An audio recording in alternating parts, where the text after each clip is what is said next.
Hey everyone, and welcome back to another episode of this Bethesda-driven podcast.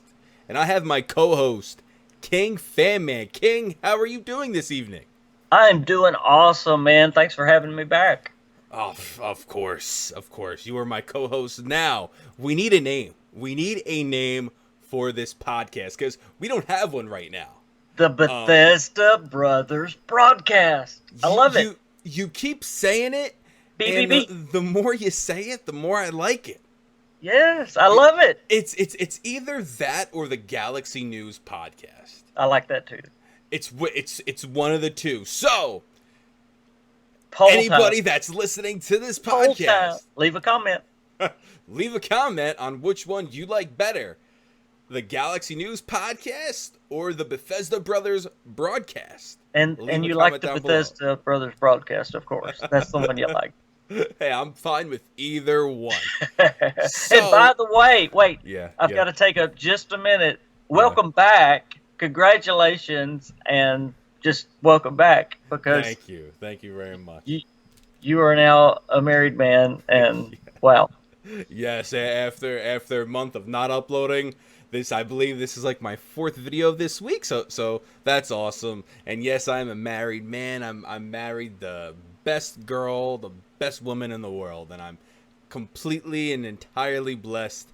Thank you for that. And let's get this show on the road.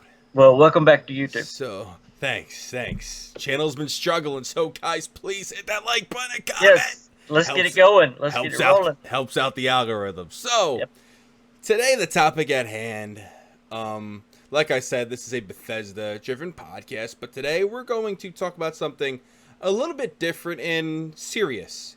We're going to be talking about microtransactions and how it can affect one's mental health. King, would you like to start us off?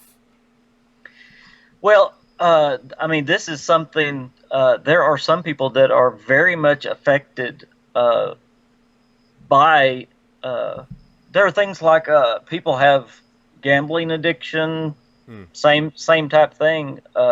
People can be addicted to, I mean, some people might laugh about it, but people can be addicted to tapping on that button when they see something. You may say, well, just don't get it. You know, there's an option, but some people literally cannot help themselves. Yeah, and it's incredibly It's an sad. addiction. It is, and I know for me, listen, I'm not addicted to, let's say, microtransactions, but you do get an urge sometimes. Oh yeah. And for example, I mean, that's why they work. Yeah, they do work. Yeah, they do.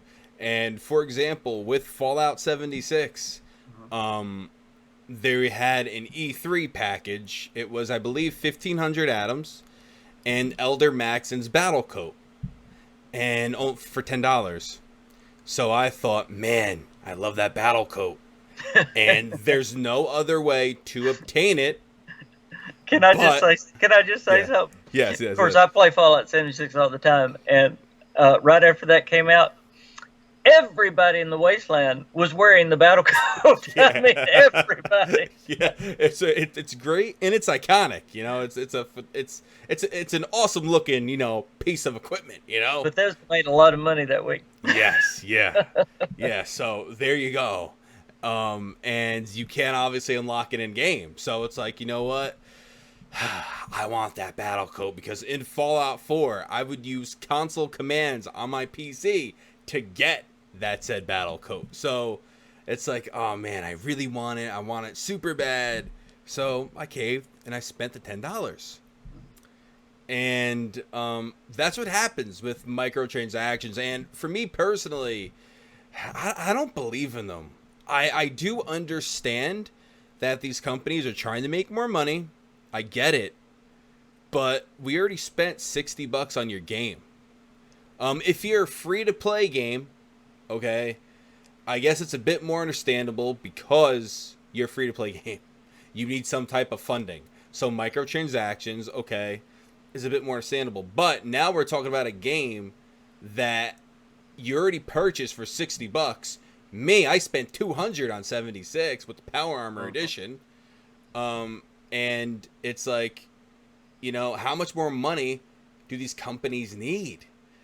And they make so much. Now, I feel that I don't know the history behind microtransactions, but I feel it started out like this. DLC, phenomenal invention.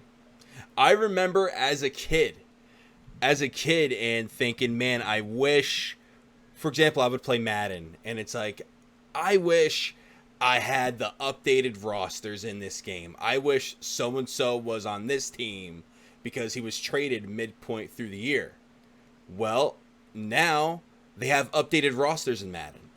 So you could do that, and that's for free. It's free update. And when it comes to DLC, for example, let's say Fallout 4, $20 for Far Harbor. That's extra content, and that's fine. It's extra content in the game that wasn't there. So that's completely okay. I'm fine with spending $20 on content that I'm going to dump probably 10 hours into or more. So that's fine. But now they take the concept of DLC and turn it into something completely different. And they put, and some DLC is behind a paywall, is created at release, and it's behind a paywall. So I do understand that. But with microtransactions, there, for example, a coat of Power Armor paint is what, like $14 or something. That's a lot of. Now, I'm not bashing 76. That's not what I'm doing here. I'm just using that game as an example because I play it. That's the only game that I do play with microtransactions. Heck, let's talk about NBA 2K19. Okay, so King, I don't know if you're familiar with NBA, but the microtransactions in that game is absolutely insane. And honestly, I'm praying to God that they stop, but they won't because they make a ton of money. So this is what happens, okay?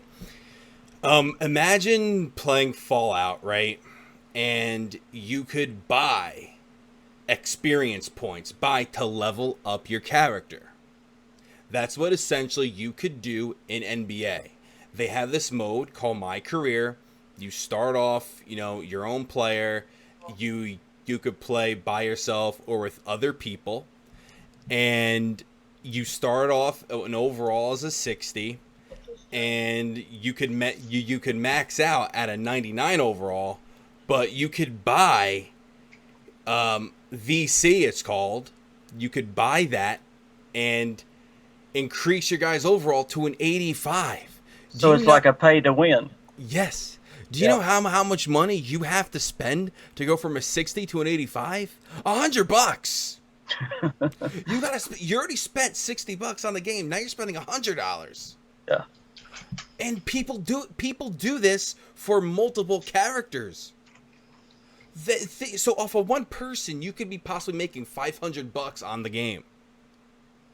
That's insane. And I'm guilty in wanting in increasing my guy in NBA through microtransactions because I wanted to be on the same playing field as everybody else that bought their guy. So it's a thing. And honestly, I really wish microtransactions was not a thing. But it is, and they make a ton of money, and it's honestly sickening. People gripe about microtransactions in the console games and PC games, but every phone game, and I'm talking about the games we have on our cell phones, every cell phone game has microtransactions. Every one of them, no matter how small it is, every one of them. Yeah. And they will get you coming and going on those. Yeah, it's like you play it and it's like, okay, you can only play it an X amount of times. Why don't you buy more lives so you can play more of this game? That's right. And it's like they make the gameplay so addicting and it's like, okay, I don't feel like waiting. I'm going to buy. But that is most of them are free to play. Yep. So with that, okay. But then again, how much money? Look at Fallout Shelter. How much money that game made. I was about to say that. that game made so much freaking money and it was free. It's easy for us to sit in a corner and go, why does Bethesda do this? Why don't they just make an awesome single-player game without microtransactions?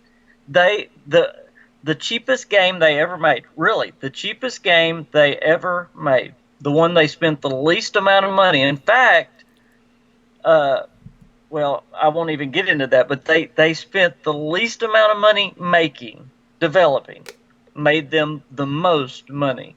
Now just let that sink in for a minute. That's absolutely insane. And everybody wants to gripe and complain. Why don't they do this? Why don't they do that? Well, guys, they are a business, bottom line. Yes, they want to give us great games. They want to be fan-friendly and all this, but bottom line, they have families to feed. They are a business. That's what they're in it for. Yeah. And if they don't make the money, they don't stay in business. Yeah. I 100% agree with that. I just honestly feel putting microtransactions in a game that you already paid. See, with Shelter, it's free. Yeah. So I feel it's more acceptable to have microtransactions in a mobile game. Yep. It is now, in a free-to-play I will game. say this about 76. I do agree with you about the prices. I wish they would go down on the prices. Yeah. However, they are giving us free content on a monthly basis. That is wonderful. That's phenomenal. It's free DLC. Yeah. So I can understand that they're paying for the free, content. However, you were sitting there talking about the DLCs and all this. All of these things are good concepts, but they can be abused so easily. Just think about the concept of DLC. A DLC is a great thing, but it can be misused so easily. How many times have game companies done something like this? Instead of making good new content and giving it to us as a DLC, instead they take something out of the game and hold it back and then give that to us as a DLC. Mm-hmm. They put it behind a paywall. Yeah. Yes. That's insane. They do that a lot. I know. In wrestling games, in the WWE 2K games, they'll have every single character for you to unlock already in the game. Even the DLC guys, because they're all announced before the game is released, but they release DLC periodic. Yeah. What game do you recall that has happened in? Oh goodness, you put me on the spot here. Where they just put content behind a paywall and did you DLC. Did you have one come to your mind? Well, like I said, the WWE games. Those games, they'll before the game is out, they'll say, hey, they'll announce all their DLC. It's like it's already there staring at the face. The wrestler's already in the game. He's already in the game, but now you have to pay for him at a later date. It's like, are you kidding? That's shady. See, with Bethesda, they create their DLC while the game is out. They created Fallout 4's DLC when the game was out. Yeah. So it's like, they didn't put anything behind a paywall with Fallout 4. Right. It's not like Far Harbor was already created. It wasn't. They listened to everybody's gripes about the game, and they fixed it in Far Harbor, and that was a phenomenal DLC. Nuka World was a great DLC. So it's, but there are other companies, and it's disgusting. It's grotesque. It's what are you doing? There's people, and I don't know. And I just feel it started out with that, and then microtransactions came following that.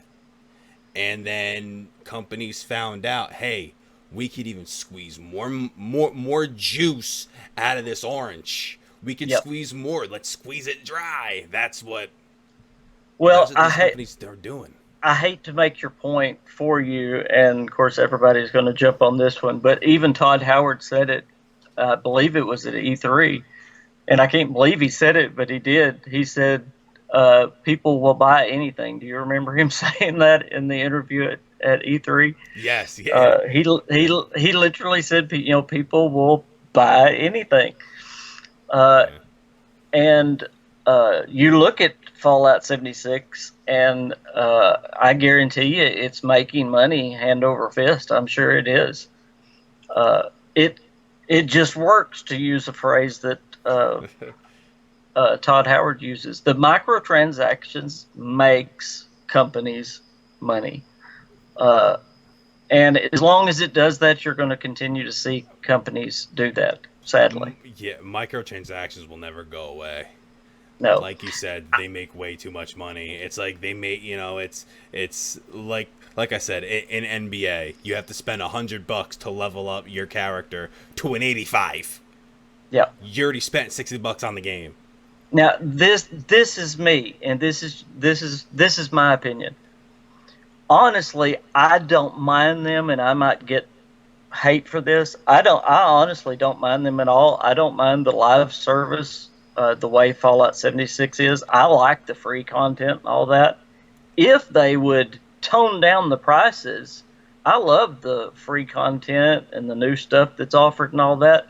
But like you said, $14 for a power armor set. I haven't bought one yet, and I'm not going to. That's ridiculous. Yeah, yeah. I mean, you look at that. Like you said, Far Harbor was $20. $20 compared to a power armor skin for 14. Yeah. Not even. How many power armor skins came with Far Harbor?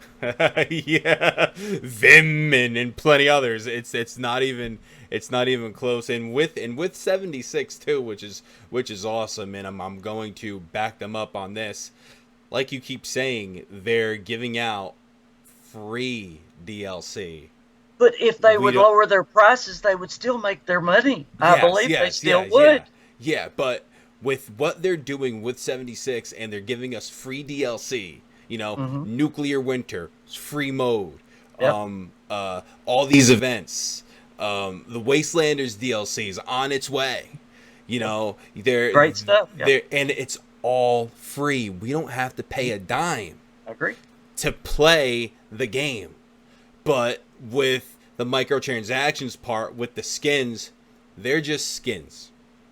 And they're not making, so even though they're making money through those skins, at least we don't have to pay to progress in the game further. Do you know what I'm saying? We don't have to pay for that extra content. And Joe, I wouldn't mind paying for a power armor skin.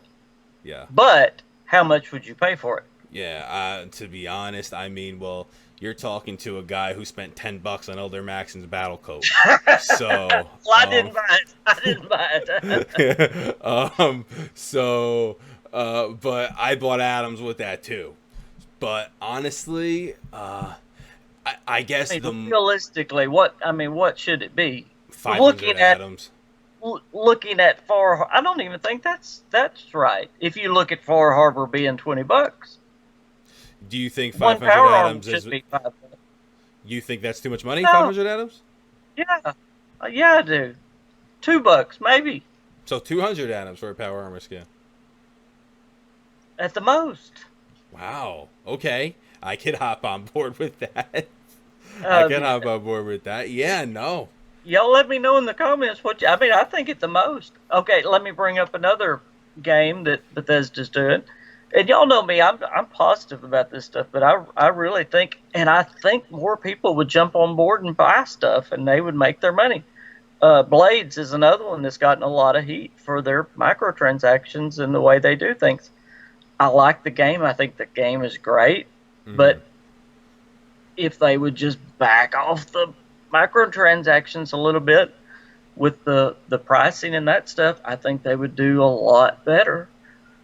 Creation Club, and I know I'm throwing a lot out there, their pricing, I think, is their downfall. Yeah, the Creation Club is a bit crazy.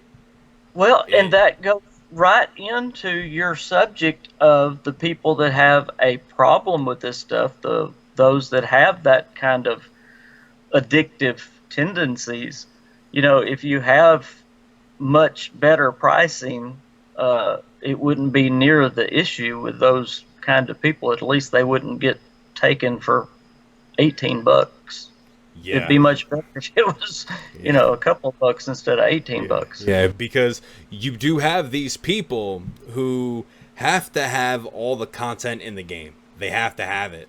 So you have these people who will pay money for example a season pass, which would theoretically get them all the DLC in the game, which would get them, all the quests and all that fun stuff.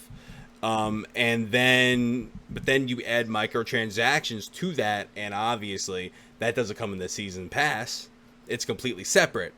And then those same people feel, oh my goodness, I need this backpack in Fallout. I need this sword and, this Elder Scrolls gear. I need Grognak's, or like just stuff like that. I need these t-shirts for all my settlers, in my settlements. And it all adds up, and it's a lot. I need this furniture for my settlements. Okay, I did pay $5 for a backpack though. I did too. I did pay $5 I did too. I bought the backpack. I bought the modern furniture pack.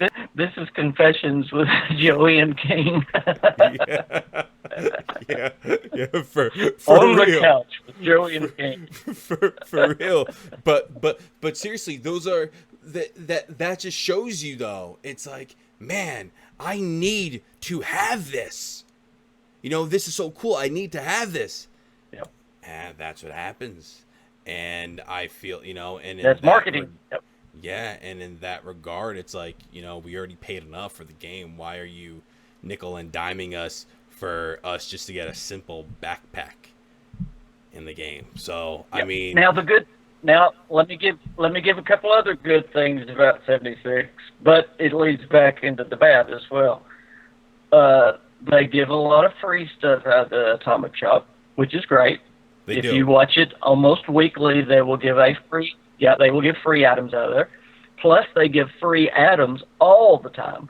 Not only do you earn free items by doing things in the game, just by playing the game, you will earn free items. Plus, you can earn items by doing the daily and weekly challenges.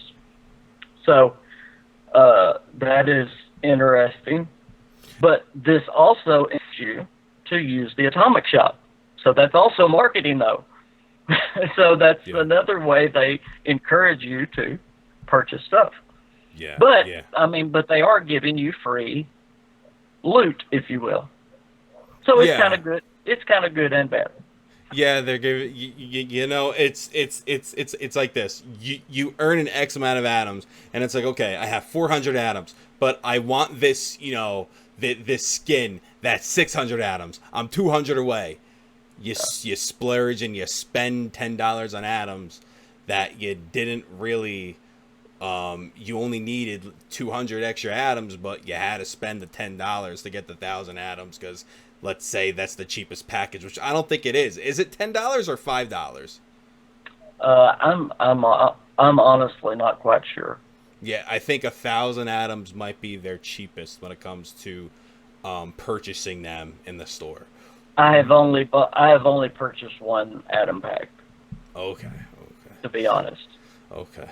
Well, there you go. I'm confessing all right now. I have supported the game. I did purchase one atom pack, but I actually played for almost 5 months, just doing the daily challenges and the weekly challenges, pretty much buying everything I wanted out of the Atomic Shop. But I did it all by getting free atoms. So, I mean, if you really play a lot and do that, you can get enough free atoms to get, I mean, you can't just go crazy out of the Atomic Shop, but you can get quite a bit out of the Atomic Shop for free. Certainly. Yeah, you can, but you have to just dump hours into the game. Oh, yeah. Which, of course, you know me, I play a lot. Yeah, yeah. Well, brother, time's up. Time's up. Time's up. Well, we confessed enough, so. Yeah. I thank you so much for coming on. Leave a comment down below what you guys have to Bethesda Brothers broadcast of what you guys have to say in regards to the topic of, microtransactions and how it can possibly affect someone's mental health. And it's real. People do feel like they need all the content in the game, and there are people who will buy, let's say, all that said content. And there are companies who do take advantage, but like you said, King, they're just trying to make money. And with that being said, thank you for coming on. Thank you for having me, as always. I enjoy it so very much. We're going to have episode 3 next week. Hopefully, you guys can come up with a name for us down in the comments below. Hopefully, enough people will comment for that. Bethesda Brothers Broadcast or Galaxy News Podcast. All right, thank you, Joe. Of course, man. I thank you all for watching. Please hit that like button, comment if you haven't already. Please subscribe for more. Check out King Fanman's channel if for some reason you haven't already. The link to his channel will be down in the description below. All right, guys. I thank you all for watching. King, any last words? No, sir. All right. This is Joey and the King signing out.